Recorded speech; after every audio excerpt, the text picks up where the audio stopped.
नकळत जोडलेलं नातं भाग 12. हळूहळू पायऱ्या उतरून सायली खाली येत होती आणि अर्णव तिच्याकडे तोंड आ वासून पाहत होता. जर्द निळ्या रंगाचा घागरा आणि त्यावर लहेरी या गुलाबी ओढणी, चोळीला मागून फक्त नॉट्स, हातात निळ्या बांगड्या आणि ओठांवर लिपस्टिक. त्यात तिचा तीळ. तिने अर्णवकडे नजर टाकली तर तो तिच्यात हरवला होता. ते पण काही कमी दिसत नव्हता. बदामी कुर्ता, त्याचा बॉडीला एकदम फिटिंगमध्ये असलेला आणि त्यातून त्याची पिळदार बाहू आणि मजबूत छाती अजूनच उठावदार दिसत होती. कसला दिसत होता हा? दोघे बोलायला म्हणून जवळ येऊ लागले. सायलीला त्याची नजर गोड छळत होती. त्या नजरेत काहीतरी होतं जे तिला त्याच्याकडे खेचत होतं.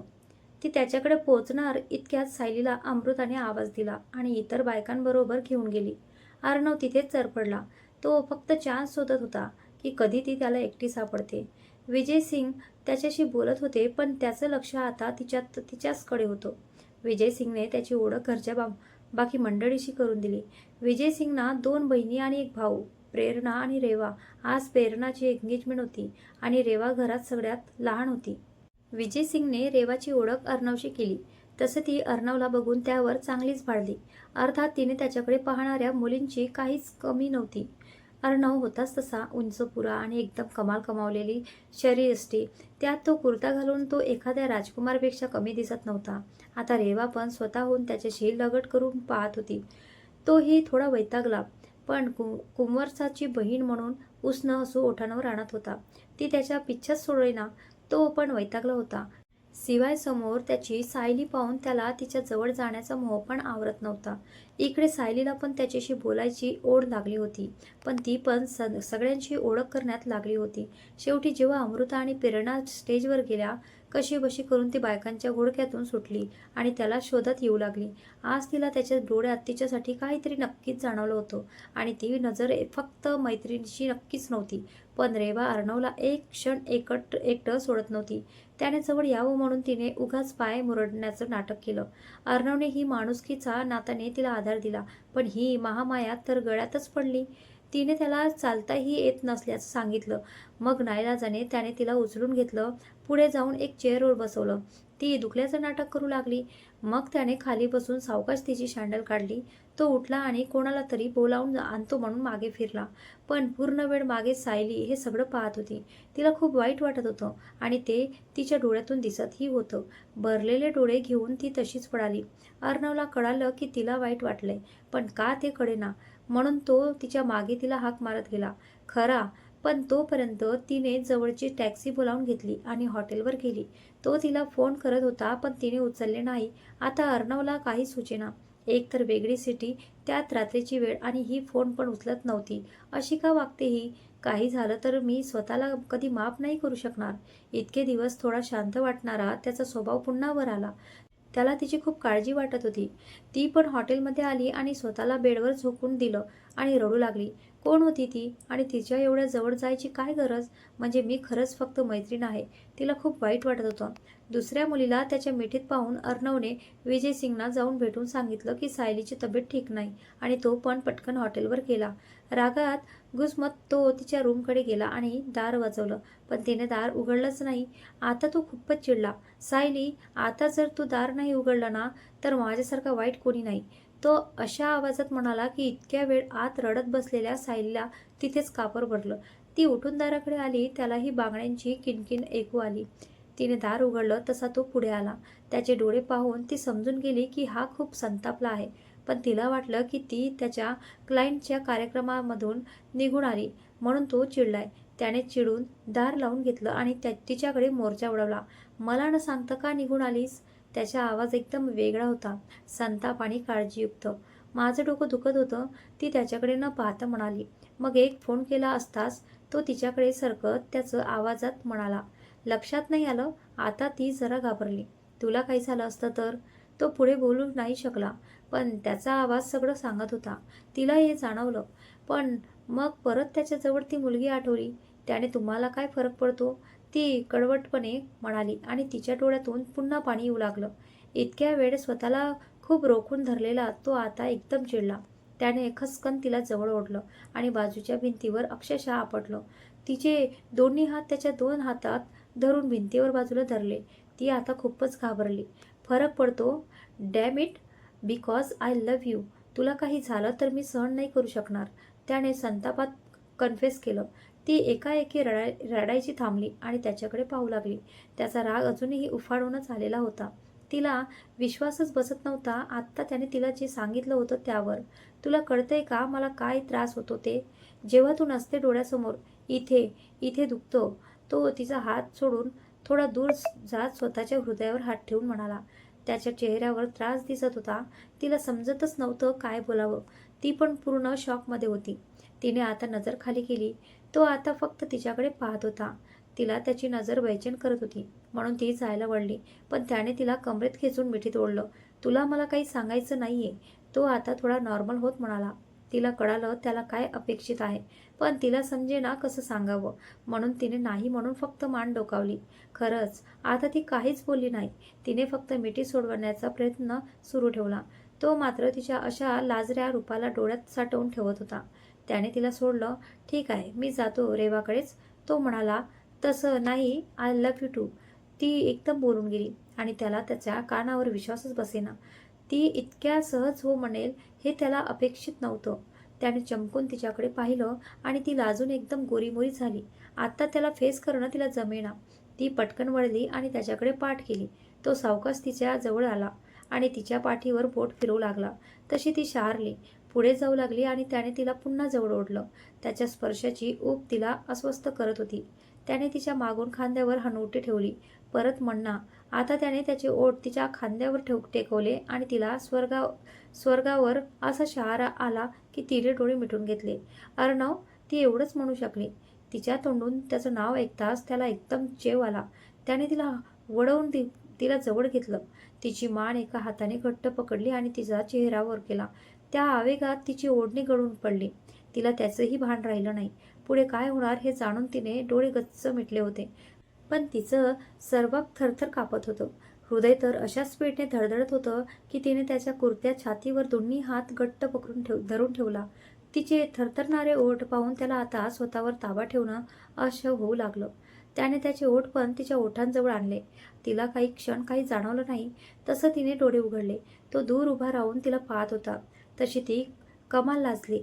तो हसत तिच्या जवळ आला. खाली पडलेली ओढणी उचलून तिच्या डोक्यावरून तिला घातली. असं पाहायचं आहे मला तुला सायली, लवकरच, तो प्रेमाने म्हणाला. ती आता लाजून आरक्त झाली. त्याने तिच्या कपाळावर ओठ टेकवले. तसं ती मोहरली. त्याने तिला घट्ट मिठीत घेतलं आणि ती त्याच्या मिठीत जगातील सगळ्यात जास्त सुरक्षितपणे डोळे मिटून विरघळून गेली. मला कधीच सोडून जाऊ नकोस सायली, तो भावनिक होत म्हणाला. कधीच नाही, अगदी स्वप्नात पण नाही, ती त्याला आश्वस्त करत म्हणाली. आज त्याचं विश्व त्याच्या मिठीत होतं. दोघांनी एकमेकांवरील प्रेमाची कबुली दिली होती. आज त्यांना जगात इतर कोणत्याच गोष्टींशी घेणं देणं नव्हतं. कधीच कोणत्या मुलीकडे वळून न पाहणारा अर्णव आज चक्क एका मुलीसाठी जीव ओवाळून टाकायला तयार होता. सायलीला कॉलेजमध्ये तिच्या रूपावर भाडून प्रपोज करणारे कमी नव्हते, पण तिने कोणाला उभं केलं नव्हतं. ती आज या अर्णवच्या मिठीत स्वतःला विसरून गेली होती. जयपूरमध्ये तिसऱ्या दिवशी दोघांना काहीच काम नव्हतं. अर्णवने सकाळी सायलीला फोन केला. गुड मॉर्निंग लव, अर्णव लाडात म्हणाला. गुड मॉर्निंग, सायली गालात हसत म्हणाली. आज तयार राहा लवकर, आपण बाहेर जातोय. ओके, कुठे जायचे? ते सरप्राईज आहे, मला सांग ना सर, ती अनावधानाने बोलून गेली. काय म्हणलीस? त्याचा आवाज गंभीर झाला. म्हणजे मला सांगा ना. तिला त्याच्या आवाजातला बदल लगेच जाणवला. त्यानंतर काय म्हणालीस? ती पुन्हा त्याचा आवाजात. तिला कळालं त्याला सर म्हणलेलं नाही आवडत. सायली, त्याचा आवाज वाढला होता. सॉरी, पण नाही म्हणणार. ती एकदम हळू आवाजात म्हणाली. लक्षात ठेव, नाहीतर तुला चांगलीच बघून घे. आवर आता, तो नॉर्मल होत म्हणाला. हो चालेल. तिने फोन ठेवला आणि डोक्यावर एक टपली मारली. सायली, सवय कर, अर्णव म्हणायची. तासाभराने तो खाली जाऊन गाडीजवळ थांबला. त्याने हॉटेलकडची एक गाडी मागून घेतली होती. त्याला पर्सनली ड्राईव्ह करायला खूप आवडायचं. हातातलं की फिरवत तो सायलीची वाट पाहू लागला. आज त्याच्या प्रेमाची कबुली दिल्यानंतरची पहिली भेट होती. दोघांची मने एकमेकांच्या भेटीसाठी उत्सुक होती. अर्णवने एक बेबी पिंक कलरचा कॅज्युअल शर्ट आणि ब्ल्यू जीन्स घातली होती, स्लीवलेस फोल्ड केलेले. डोळ्यावर गॉगल, हातात वॉच आणि परफ्यूम. त्याने घड्याळाकडे पाहिलं. तो वेळेआधी आला होता. इतक्यात ती आली. लॉंग व्हाईट घेरदार स्कर्ट, त्यावर स्लीवलेस शॉर्ट टॉप आणि गळ्यात डार्क गुलाबी दुपट्टा, डोळ्यांना हलका मेकअप आणि ओठांवर लिपस्टिक, हातात ब्रेसलेट आणि कानात लांब कानातले, तिचे सुंदर केस वर बांधलेले. दोघे समोर आले तसे एकमेकांकडे पाहत बसले. जसं ती भानावर आली, तिला कळालं ती थोडी लाजली. निघायचं का? ती हळूच म्हणाली. ती अजूनही तिच्याचकडे पाहत होता. आता तिला सुचेना काय करावं. तिने हळूच त्याच्या हातातला एक चिमटा काढला. त्याला फक्त मुंगी टोचल्यासारखं वाटलं, पण तो तंद्रीमधून बाहेर आला. तशी ती गालात हसू लागली. काय हसतेस? तो तिच्याकडे जात म्हणाला. काहीच नाही. ती घाबरली आणि पटकन गाडीमध्ये जाऊन बसली. त्याला हसू आलं आणि तो पण जाऊन गाडीत बसला. दोघे गाडीमधून निघाले. हवा महाल, जंतर मंतर फिरत फिरत गप्पा मारत होते. दोघांचे हात एकमेकांमध्ये होते. दुपारी दोघांनी एक रेस्टॉरंट पाहून राजस्थानी थाळी पण खाल्ली. संध्याकाळी तो तिला घेऊन अंबर पॅलेसला घेऊन गेला. तिथून उंचावरून शहर पाहताना तिला खूपच आनंद झाला. मावळत्या सूर्याचे तांबूस किरण दोघांच्या चेहऱ्यावर अगदी स्पॉटलाईट प्रमाणे पडले होते. वाऱ्याने तिचा दुपट्टा हवेत उडत होता. किती सुंदर आहे, असं वाटतं इथून परत जाऊच नाही, ती लहान मुलांसारखी खुश होऊन म्हणाली. तो हसला. मग नको जायला परत.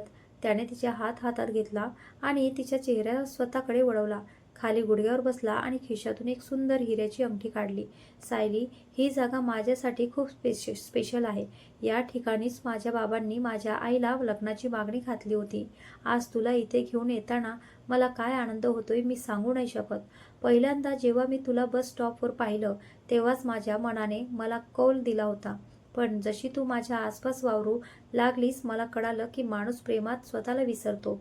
म्हणजे काय, माझ्या एकूण एक श्वास फक्त आणि फक्त तुझ्या नाव आहे आणि या जगातील सगळी सुख मला तुझ्या पायाशी ठेवायची आहे. Sayali Desai, will you marry me? सायलीचे डोळे वाहत होते. तिला त्याच्या प्रेमाची जाणीव झाली तरी त्याच्या तोंडून निघालेला शब्द तिला आज एकदम वेगळे वाटत होते. तिने रडतच मान डोकावली. Yes yes I will. तिने हात पुढे केला आणि अर्णवने सायलीच्या नाजूक बोटात ती अंगठी घातली. उभं राहून त्याने तिला मिठीत घेतलं. आज त्याच्या मिठीत तिला खूप सेफ वाटत होतं.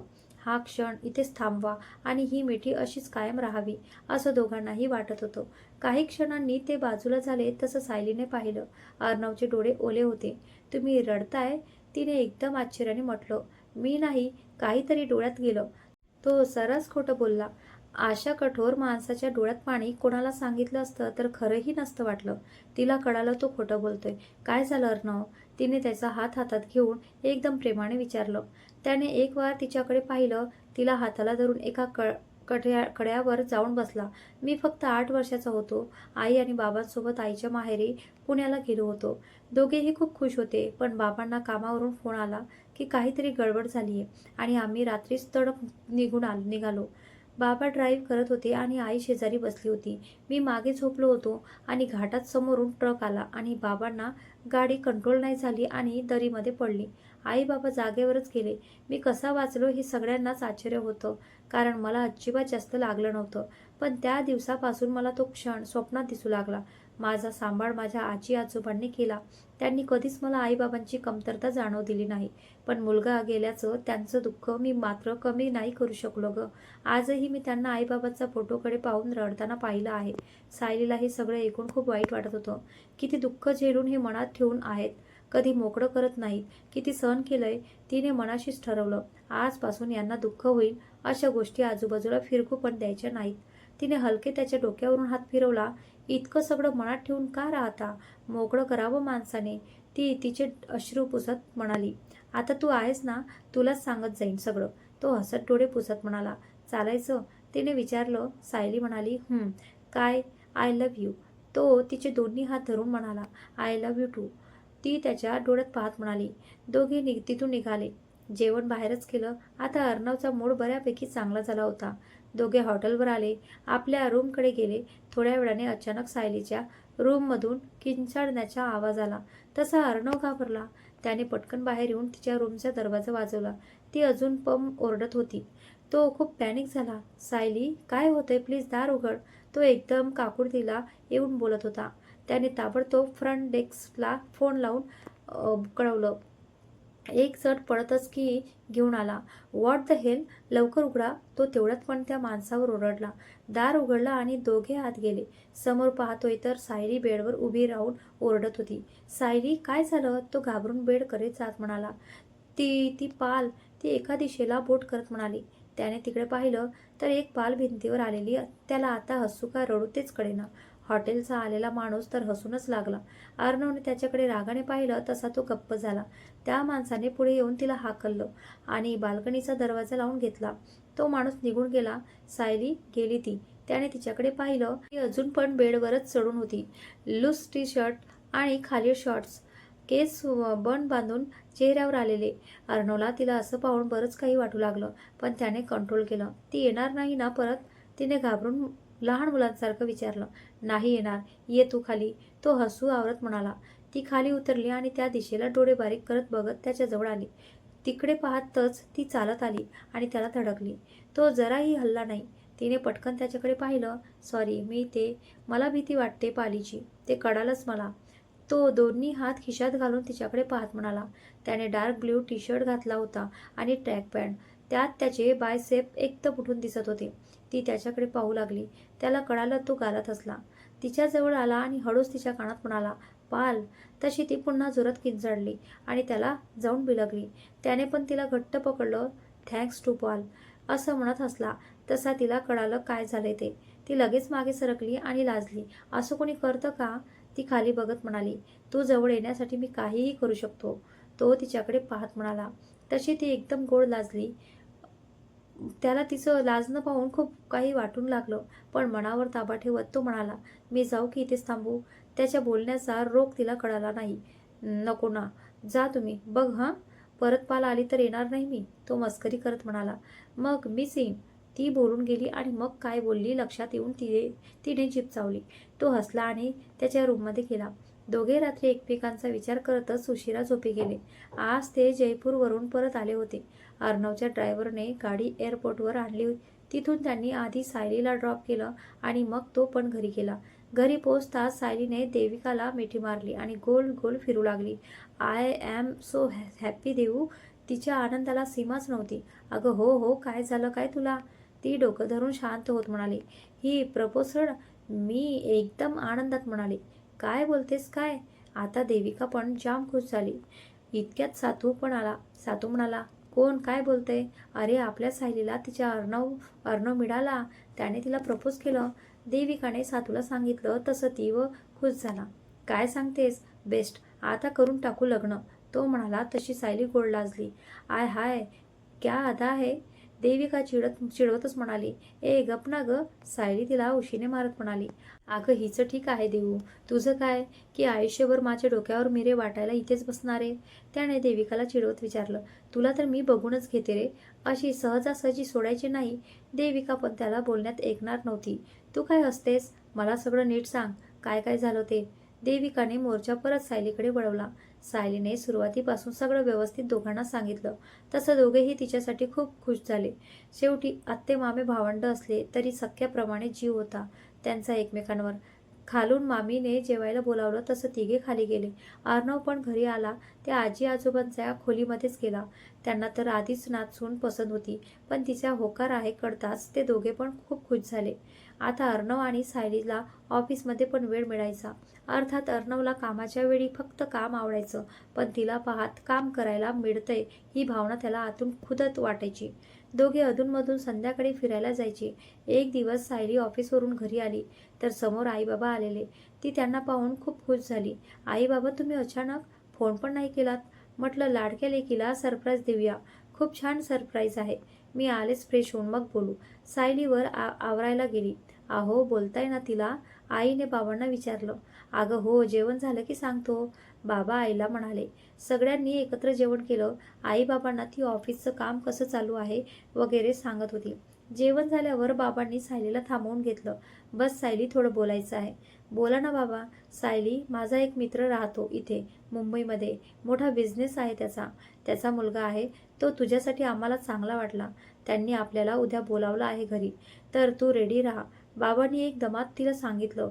तिला 2 मिनिट आपण काय ऐकतोय यावर विश्वासच बसेना. तिचे बाबा तिला न सांगता असं कोणाशी बाबा पण ती कसं बस म्हणाली. हे बघ, तू फक्त भेटायला तर ये. आवड निवड आपण पाहू नंतर. मी काही लादणार नाही तुझ्यावर. बाबांनी प्रेमाने सांगितलं. ती काहीच कळत नव्हतं. तिला खरं तर अर्णवबद्दल घरी सांगायचं होतं, पण बाबा आता जे बोलले त्यानंतर तिच्यात हिंमतच होत नव्हती. तिने मनाशी ठरवलं की जाऊन भेटायचं आणि नकार द्यायचा. ती वर रूममध्ये गेली आणि अर्णवला कॉल केला, पण नेमकं तो बिझी असल्याने त्याने पाहिला नाही. शेवटी वैतागून तिने मेसेज करून ठेवला. इकडे अर्णव रात्री बराच उशिरा घरी आला. मोबाईल बघितला तर बॅटरी लो. मग फोन चार्जिंगला लावला आणि तसाच झोपी गेला. सकाळी आईने सायलीला साडी दिली नेसायला. इच्छा नसताना तिने नेसली. देविका आणि सातूला तरी काही पत्ताच नव्हता या गोष्टीचा. दोघे नेमके घराबाहेर होते. सायली पुन्हा अर्णवचा फोन लावत होती, पण त्याने अजून स्विच ऑन केलाच नव्हता. शेवटी नाखुशीने ती आईबाबाबरोबर निघाली. तिने डोळे मिटून घेतले. जेव्हा ते इच्छित स्थळी पोहोचले, तिला ते घर पाहून मोठा धक्का बसला. आपण इथे का आलो आहोत बाबा? तिने घाबरत विचारलं. हेच माझा मित्राचं घर, प्रसन्नजीत इनामदार आणि त्याचा मुलगा सारंग इनामदार. बाबा जे बोलले त्यानंतर तिला पुढचं काहीच ऐकू आलं नाही. ते घरात गेले. मिसेस इनामदारांनी त्यांचं स्वागत केलं. तिघे आत बसले आणि मिस्टर इनामदार आले. त्यांनी सायलीच्या बाबांना बघून मिठी मारली. मधू, कसा आहेस रे? किती वर्षांनी भेटतोय. हो ना, कॉलेजनंतर आत्ताच, सायलीचे बाबा म्हणाले. त्यांनी ओळख करून दिली. रमा आणि सायलीची तसे प्रसन्न चमकले. अरे बेटा तू, काय योगा आहे पहा. सायलीच्या बाबांना कळालं नाही ते काय म्हणाले. तसं त्यांनी समजावून सांगितलं की कसे सायली आणि ते आधीच भेटले एकमेकांना. सायली अजून पण खालीच पाहत होती. इतक्यात सारंग आला. ये रे सारंग, हेच माझे मित्र मधुकर देसाई आणि त्यांच्या पत्नी आणि ही त्यांची मुलगी सायली. तू तर भेटलाच आहेस तिला. सारंग आल्यापासून तिच्याकडेच पाहत होता. त्याला मनातून भयंकर आनंद झाला होता की सायली आज त्याच्या समोर आहे, ते पण त्याच्याशी लग्न ठरवण्यासाठी.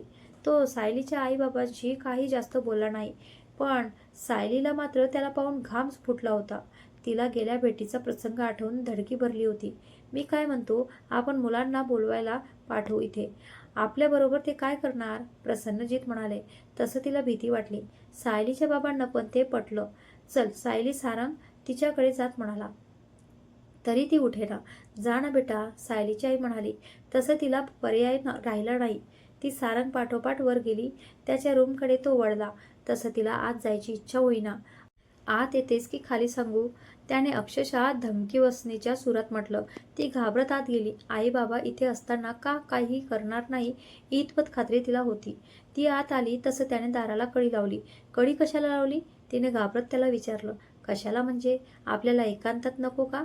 तो बेडवर पडून तिच्याकडे एकटक पाहत म्हणाला.